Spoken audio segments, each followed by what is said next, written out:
wa hidayatan hatta nastati'a wa an najtami'a fi hadzal makanil mubarak. Thumma saniyan salatan wa salaman ala Rasulillah sallallahu alaihi wasallam. Allahumma salli ala sayyidina Muhammad wa ala alihi wa ashabihi Rasulillah ajma'in. Faya ayyuhal hadirun wal hadirat, jemaah ba'da maghrib qabla isya yang dirahmati Allah, fasma'u qala Allah ta'ala fil Qur'anil Karim. A'udzu billahi minasy syaithanir rajim. Bismillahirrahmanirrahim.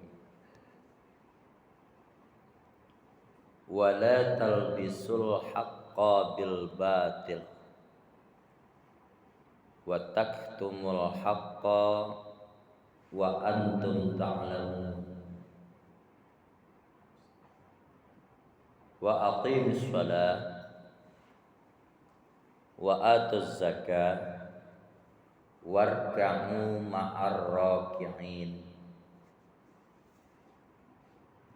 Atamuruna an-nasa bil birri wa tansawna anfusakum wa antum tatsluna al-kitab afala ta'qilun.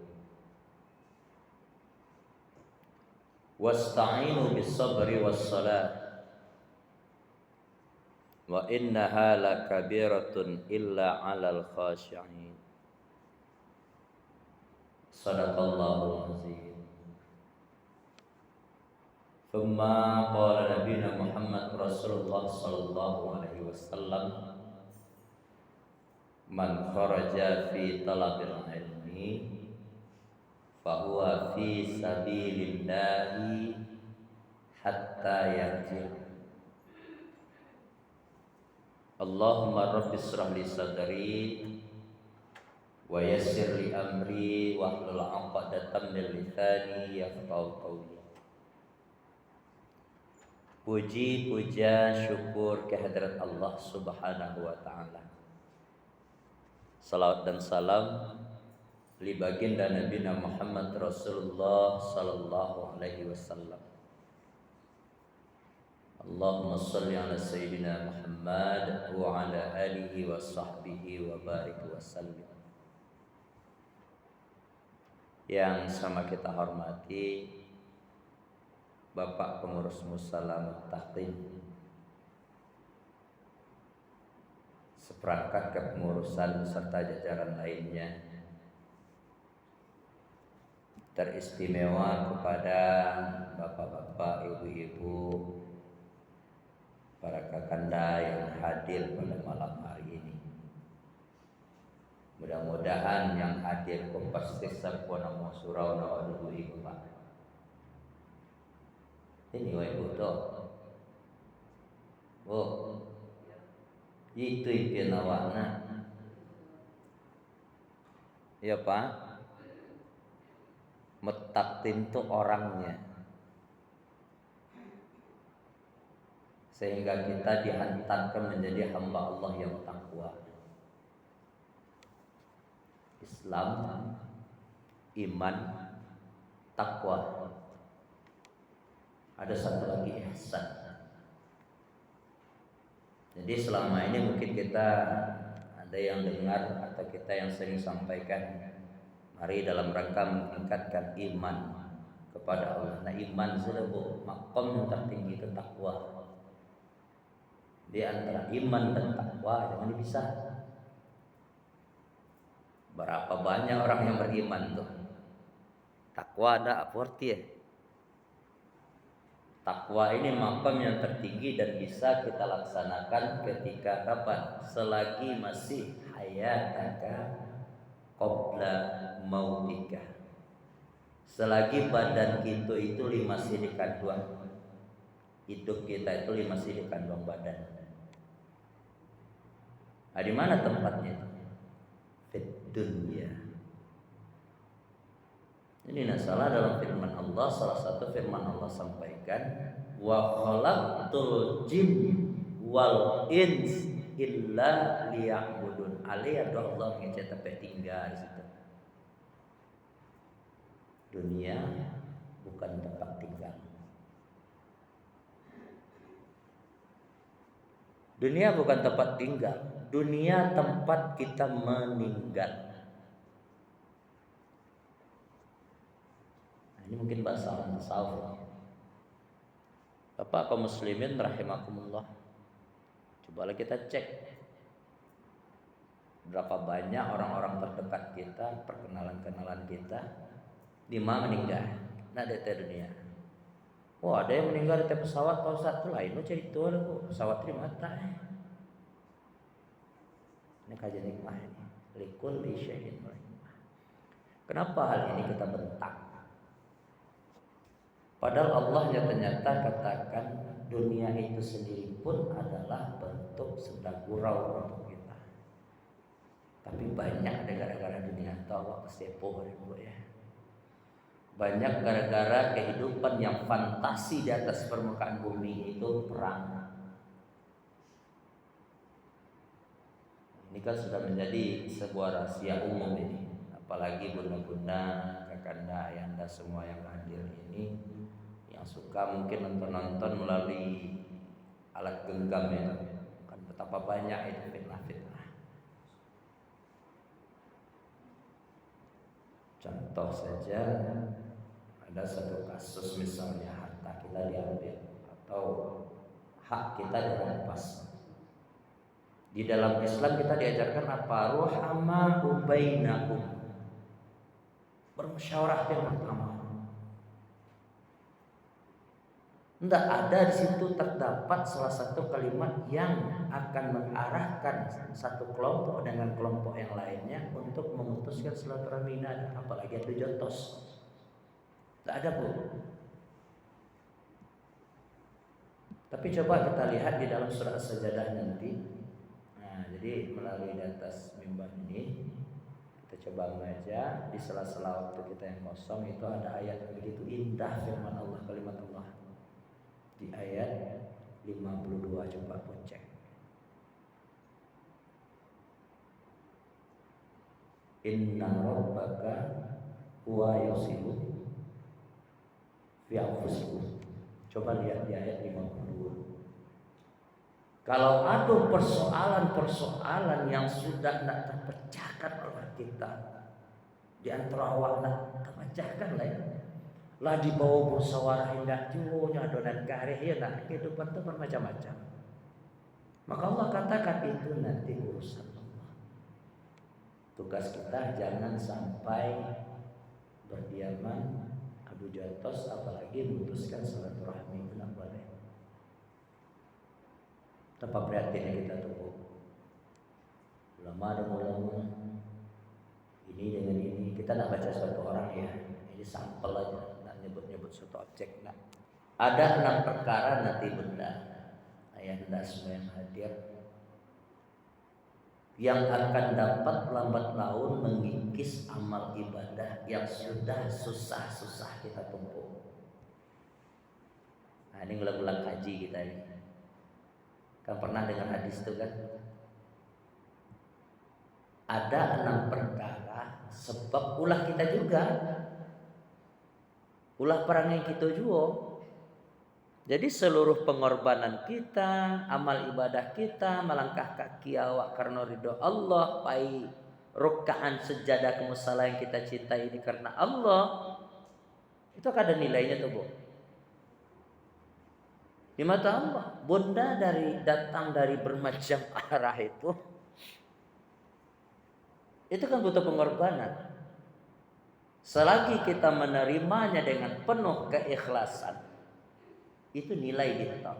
Duduk sibuk di sibat salah, apalagi ibu ngantuk, lalu lah. Tapi lalu awak ibadah. Bakumpu-kumpu asyik kita di dalam masjid ini ibadah.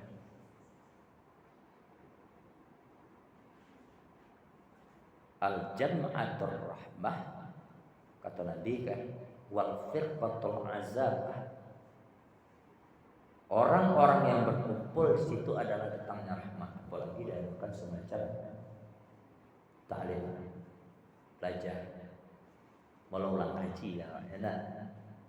Nah, di situ datang tempatnya pahala. Apalagi nanti mohon maaf ke contoh, terkadang sesuatu itu kan yang menentukan Allah, berkehendak kita pulang bunda dari sini atau masih dalam keadaan di dalam musala mendengarkan taklim, ikut ibadah, mati ya wak situ ko contoh ko jadi bawa lo kati ko mati dalam ibadah kan cak mati syahid apa ya. Itulah yang dimaksud hadis Nabi yang kita baca di awal mukadimah tadi. Sia orang man kharaja fi talabil ilmi, keluar dari rumah nyupai menuntut ilmu, tahu-tahu belum sampai kita ke rumah kita mati di tengah jalan. Maka fi sabilillahi hatta yajdiyalah, orang itulah yang dimaksud dengan fi sabilillah.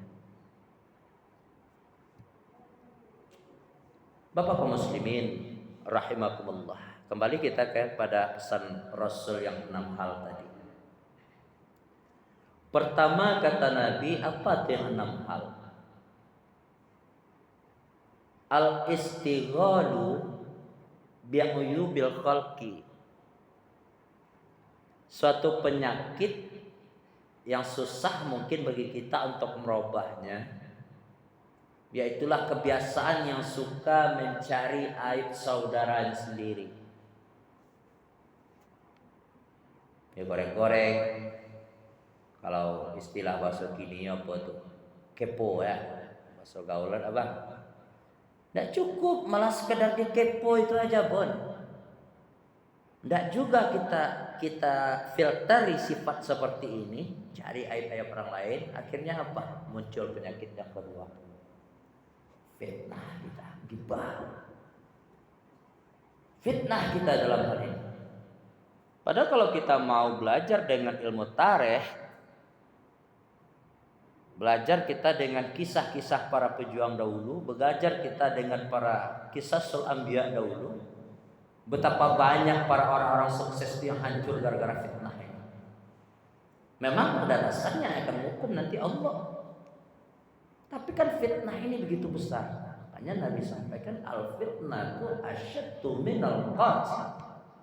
Fitnah itu lebih besar daripada bunuh. Di dalam kalimat lain, al-fitnatu akbar, lebih besar daripada membunuh. Jadi tidak salah sekarang buat fitnah, kita pun sekarang berada dalam zaman fitnah. Tidak di akhir zaman, sudah komplit sekarang ya. Dan jangan dianggap fitnah itu adalah wah bangko aja bangko, dipakai cek di belakang terus macam itu fitnah. Bukan itu saja yang fitnah. Secara bahasanya fitnah itu bunda, secara hakikatnya fitnah itu dapat menjatuhkan grafik yang benar menjadi salah, yang salah grafiknya menjadi benar. Apa yang nanti ya? Kan itu yang disampaikan Allah di dalam kalimat yang terakhir tadi. Wa taktumul haqqa wa antum ta'lamun. Aku rahasia umum gua. Mari ke depan kita lihat pandangan ke dalam kita rasuakan itu yang kita rasuakan. Jangan kita simpan, jangan kita rahasiakan terhadap sesuatu kebenarannya, sedangkan kita tahu. Kayak yang terjadi gini nama. Ini tadi kita. Itu yang pertama, kata Rasul, suka mencari aib saudaranya. Yang kedua ada disebut dengan waqaswatun qalbi. Apa itu? Kesat hati. Kesat hati ini banyak pula cabangannya nanti buat efek dari perbuatan cepat, sifat kesat hati itu. Orangnya nak mudah senyum. Maaf ya, kita ada mau kasih aku contoh, tak suka bergaul, cuek dengan tetangga, Tidak mau peduli dengan lingkungannya. Ini cabang-cabang dari kesat hati. Ketika ada orang memberikan masukan, dia tidak mau menerima. Nauzubillah. Jadi ibu dan bapak hadirin yang dirahmati Allah, memang betul Allah sampaikan, ku anfusakum wa ahlikum nar. Itu kan firman Allah tuh. Apa kata Allah? Duluan keluarga kita, jaga keluarga kita dari neraka. Tapi ibu dan bapak kita itu hidup di atas bumi seperti yang kita gambarkan tadi. Makanya ada yang disebut dengan 100 salat berjamaah, masuk surga, masuk sempurna. Kita nggak bakalan selesai kalau kita hanya mempedulikan diri kita tanpa mempedulikan orang lain. Itu baru ibu dan bapak untuk bencana samping Allah. Apalagi keluarga kita, apalagi anak cucu kita, apalagi kemenangan kita. Jadi kesat hati ini adalah orang yang sulit untuk bergaul, sulit menerima masukan. Kalau ada musyawarah nak mau menerima yang benar kita saja, ini tidak boleh. Nauzubillah. Mari mohon kita kepada Allah yang luar ini terhindar dari kita.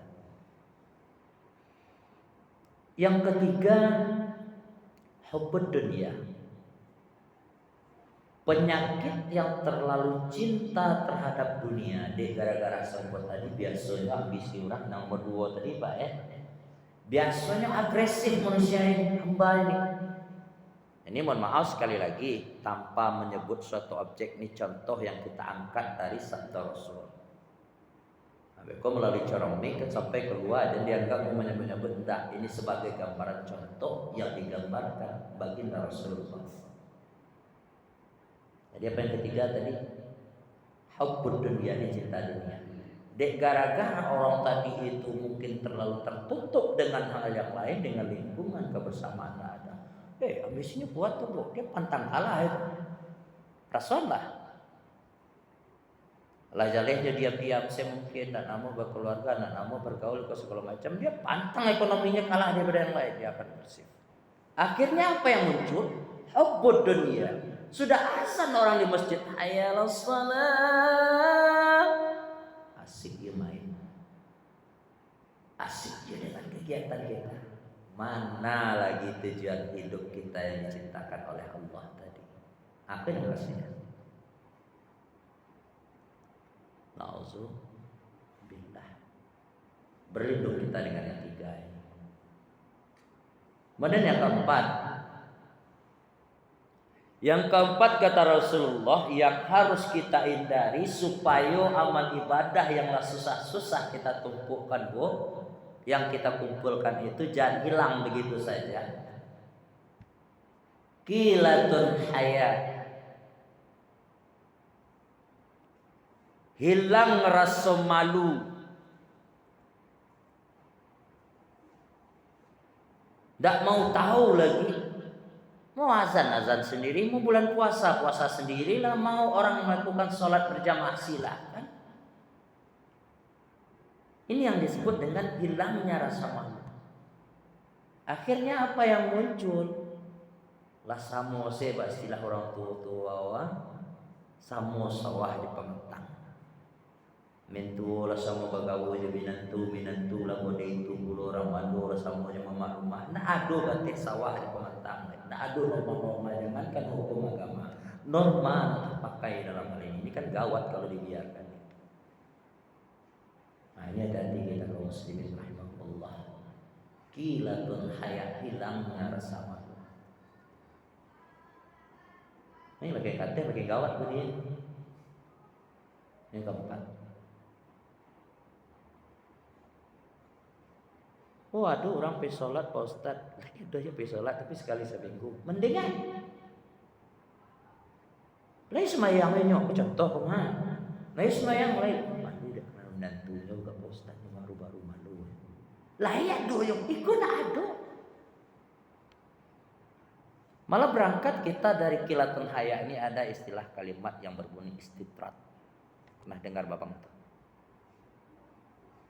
Awak assalamualaikum menganggap Allah itu memberikan azab kepada orang itu kan dua bedanya. Orang yang beriman kalau dapat hukuman tadi itu disebut dengan musibah. Tapi kalau orang yang fasik dalam hal ini, hukuman.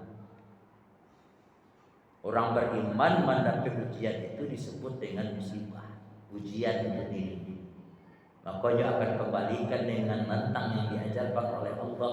Alladzina idza sabathum musibah. Dia akan baca. Qalu inna lillahi wa inna ilaihi raji'un. Contoh, abang awakku dari keluarga yang pas-pasan, ekonomi pas-pasan. Dia rajin usaha, rajin berdoa, rajin bertawab ilallah, mendekatkan diri selalu kepada Allah. Banyak didapatnya syukuri, sedikit dapatnya syukuri, keluarganya seperti itu. Dek sakitnya istihad, dek sakitnya sungguh-sungguh. Sungguh-sungguh itu kan akan mengantarkan orang sukses. Coba ibu bapak lihat, manjada wajah, supaya jadanya tadi itu rancak mekar ibaratkan batang tumbuh, buah rambutan awak kurangnya, biar rancaknya dipupuk lah ibu. Di sana lah, man yazra yahsud, nyo rajin nanam, nyo rajin rawat, nyo rajin pelihara, akhir mekar dia. De abang tadi pun mode itu nyo sungguh-sungguh kayo. Eko contoh juga. Dia kaya, kemudian dia kaya, walaupun dia kaya, dia tidak lupa dengan siapa yang menjadikan dia kaya tadi.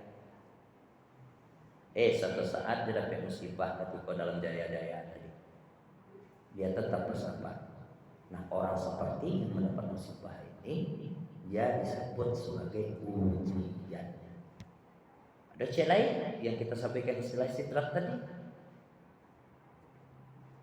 Berangkat dari kiratan hayat ini, atau tidak pernah sakit, tidak pernah susah, tidak pernah panjang, tidak pernah galau, kayu jayo senempat. Itu siapa yang memperhatikan tuh? Apakah diri dia sendiri, Bunda? Tidak. Siapa yang tahu tuh, Bu? Orang yang lihat. Nah, ini bedanya penyakit jasmani dengan rohani. Yang akan tahu orang lain, dia nggak bakal pernah tahu. Ya Allah, kembali kita ke poin. Yang kelima, tulul amal, panjang angan-angan. Jadi penyakit yang kelima yang akan mengikis nilai ibadah kita itu panjang angan-angan. Ini Allah mau kasihnya kok. Hebat dianya, bagus dianya. Memiliki rencana yang bagus, contoh, aku kalau lasiku besok mau menyumbang sekian bisa awak. Tapi setiap kali itu diucapkan, sekian kali pula gagalnya. Istilah kalau tipe dakwah, anak untuk kadang otan, ini tidak boleh. Makanya dalam satu sisi bahas supaya hal ini tidak terjadi pada seorang hamba, kata salah seorang pujangga para ulama, la tu'akhir amalaka ilal ghadima ta'malul ta'malul yaum. Jangan pernah kita akhiri pekerjaan kita, termasuk perencanaan kita, kalau hari itu sanggup kerjanya. Contoh ibu dan bapak, mohon maaf nih, kita kan baru 2 minggu yang lewat melaksanakan Yaumul Udhiyah atau Udhiyah, Bu. Pak, Yaumul Udhiyah itu apa? Hari raya korban. Nggak mau bertanya tadi pun nak ngetes. Nah, ini sekarang banyak yang mentafsirkan hari raya korban itu hari penyembelihan. Enggak.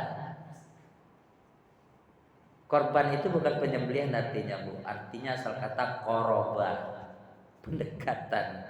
Dengan aja pendekatan wahyu di hari itulah makanya disebut Yaumul Udhiyah, penyembelihan.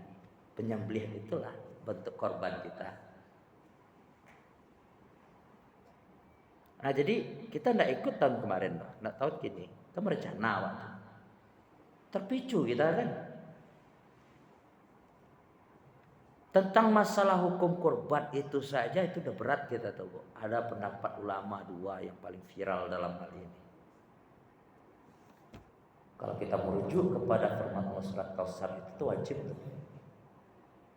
Ya, dalam tafsir Ibnu Katsir. Atas dasar apa kalimat pertama Allah suruh kita sholat, setelah itu Allah suruh kita berkorban. Di tengah-tengahnya ada huruf waw. Ya buat. Inna a'tainakal kautsar fasholli li rabbika alaih.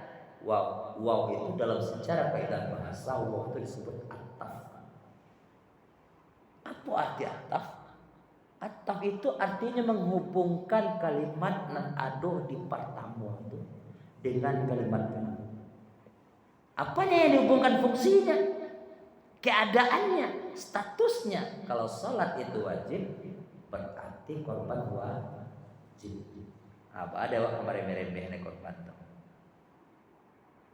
Aku dari salah satu pendapat ulama yang merujuk kepada firman Allah tadi ya bun ya. Yang kedua ada mengatakan korban itu sunnah muakkadah, sunat yang tidak bisa diremehkan, yang paling tinggi nilainya. Mana paling tinggi di ibu di bapak siapa yang bisa menjamin hidup dalam setahun kok sampai setahun sunah. Nah doh kan makanya korban sekali dalam setahun dulu. Nah ada korban banyak 2 kali dalam setahun. Malah di dalam 1 tahun tuh beko Allah lebihkan lo bonus yang disebut dengan yaumut tasrik. Ada yang tipu tuh kuliah tuh tapi yuk gitu amal ibadah palo. Ada dua tuh lebih gitu. Lebih gitu loh. Ada hati-hati kita. Dua hukumnya. Hah? Apa? Iya betul. Sabaleh. 2 baleh, 3 baleh termasuk ya 10 tadi. Aja pos soleh pun sinan benar. Kan hukum awak balik kau. Kali sama tu apa? Kali nak doa berbeza penyampaian buat tadi dah. Ibu dan bapak hadirin yang dirahmati Allah. Jadi itu tentang masalah seputar korban. Kita kembali ke poin. Yang terakhir ini yang lebih parah ini. Pesan Nabi kepada kita melalui sabdanya. Ayat yang ke-6 yang akan dapat menghapus amal ibadah kita. 5 udah ya. Berarti yang ke-6. Yang ke-6 adalah az-zalimu la yantahi. Zalim yang berkepanjangan. Kalau dilarin ke bahasa kitunya maksiat yang berkepanjangan. Makanya ibu dan bapak hadirin yang dirahmati Allah, ateh namun maksiat walaupun ketek, tapi secara kontinu gitu kerajaan ketek kok menjadi gadang. Nah, ini cari kata yang untuk menjadi cambuk dakwah yang indah. Supaya yang ketek kojan kita berputus asa selalu meminta maghfirah Allah, ampunan Allah. Ada kunci cieko. Jadi setiap hari itu kita dituntut untuk istighfar Pak. Minta ampun. La saghirata bil istimrar wala kabirata bil istighfar. Dalam kehidupan sehari-hari banyak macam ragam yang tampak, banyak nanta karajon, banyak nanta sabui, banyak nanta jangkau, banyak nanta rangkai, banyak nanta cadia. Baik secara sadar ataupun tidak sadar, terkadang ada khilaf di situ. Salah tuh kan? Rasulullah dalam salah satu riwayatnya ada menyampaikan 70 kali dalam sehari untuk istighfar. Apalagi kita. Awak terkadang banyak karena ada setan musuh kita tadi itu.